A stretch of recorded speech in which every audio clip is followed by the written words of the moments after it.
The Oslo Rep's newest play is definitely different. It is a social satire similar to a Saturday Night Live skit, except it addresses 1930s themes of fascism and Nazism. You know, just a few light topics? Yeah. Not necessarily. But the Oslo Rep's rendition of Rhinoceros is a comedy. And our guest host and one of our favorite actors, Matthew McGee, is part of the cast. That's right. All right, so Matthew, tell us a little bit. That's kind of a strange slew of descriptions for this show. Tell us about the plot of Rhinoceros. Absolutely. You know, the show begins with two friends who meet in a cafe, played by David Breitbarth and Matt DeCaro, and they're just discussing life and the way one work and their loves and all those sort of things two people at a cafe would talk about, when suddenly they are interrupted by a rhinoceros running across the street.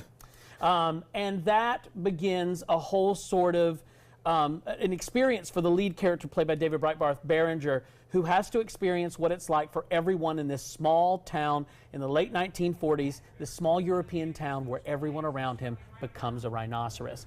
Now, we had a really marvelous opportunity to learn about the playwright, Eugene Ionesco, and we learned that this is a very personal story for him because he, during that time, got to see friends, his friends, his loved ones, even his father become fascists or start to believe in sort of a fascist political view, and he watched it happening around him, and he would not capitulate. In many ways, Berenger is really the playwright telling that sort of story. And so it is a kind of a cautionary tale of what it looks like when any sort of herd mentality can take over society. I often think of it like it could mean a lot to many different people. It could be fascism. Some people could say, oh, it's socialism or any sort of ism. Some people could watch it and be like, oh, it's the Kardashians. Not really the Kardashians, but you know what I mean. Sure. Celebrity culture teaches us what we need to like and what we need to enjoy, and we all become followers, and we all get stuck with these phones and social things. Media culture. So And it's a classic for sure, and I know a lot of people say, well, I don't really like to go to something that's too political or it's still too heavy,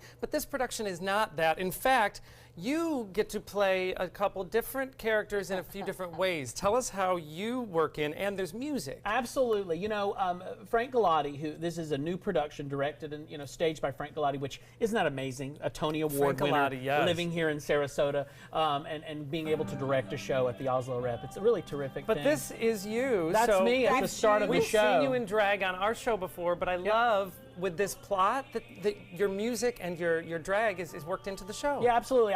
In this show, I play a woman, a man, and a rhinoceros. And if that's not range or award-winning Jay Handelman, I don't know what is. But no, quite frankly, you get to see this show in a way that teaches you something, but on the way, you experience many different emotions. It starts off funny, light, irrepressible, conversations about humanity, life, things we can all relate to. And then the show becomes poignant, watching friends and loved ones grow apart because of whatever this is that's happening, ultimately to thought-provoking in the last half of the show, where you're like, oh God, this can happen anywhere. Is this happening now? Has it happened before? And I feel like I could sense that. We had our first preview last night. I could sense this sort of light feel from the audience, laughter, applause for the music. Oh, yes. Because I do get to sing these wonderful Edith Piaf songs. Oh, wow. Applause for the music, and then laughter for things that they all related to. And then almost a silence over the crowd when they start to realize that Berenger is the only one left, and everyone is a rhinoceros. I love when Oslo Rep decides to do a classic show. They will usually try to do make it different some ways to make a reason. So the rhinoceros, as I know plays a very large role in the show. So we thought, since you're here and the show is fun-hearted and there's a lot of comedy, we would play a little game with you that would be themed around different animals. So here's what we're going to do. Okay. We are going to play a sound of an animal for you, and then you all have to guess what animal it is based on the sound. So name that animal. Name the animal. So let's hear the first one. Monkeys. Linda says monkeys. Birds, if you want to get specific. Maybe seagulls. Seagulls, yes. Matthew named it. Seagulls. Your ear for animals must have increased during the rehearsal process. Listen, I play a rhinoceros. You can't All get... right, let's hear the next one. Excuse me. Goats. Yeah, well, Linda always hears goats, but Yeah. that's you just I know why. making sure you don't get attacked. Let's hear it again. Let's hear one more. Wow, that's a tough one. This one is good for We live by the water, so it would definitely be one that is under the water, though I don't think we have any here. Whale? Yes, this is it's a orca. whale. Yes, Wow, an orca good. whale. Well, I tell Alexa sleep sounds. I put the whales on, and I am scared to death in the night. It is crazy. All right, let's try another.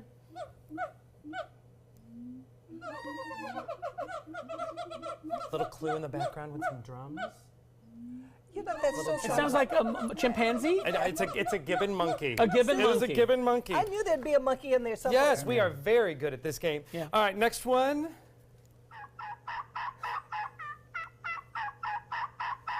It sounds like my West Highland White Terrier. Monkey? Still think it's a bird. This one is a turkey. A turkey. Oh. Yes. All right, so What happened this to is. gobble gobble? I know. We're going to brush up our animal skills. We have one more. They all sound like birds to me. This one is a bird. It's a very Okay. fancy bird. A peacock. Yes, it is a peacock. Oh my God, I was gonna Do we say have one more? emu. All right, we have one more.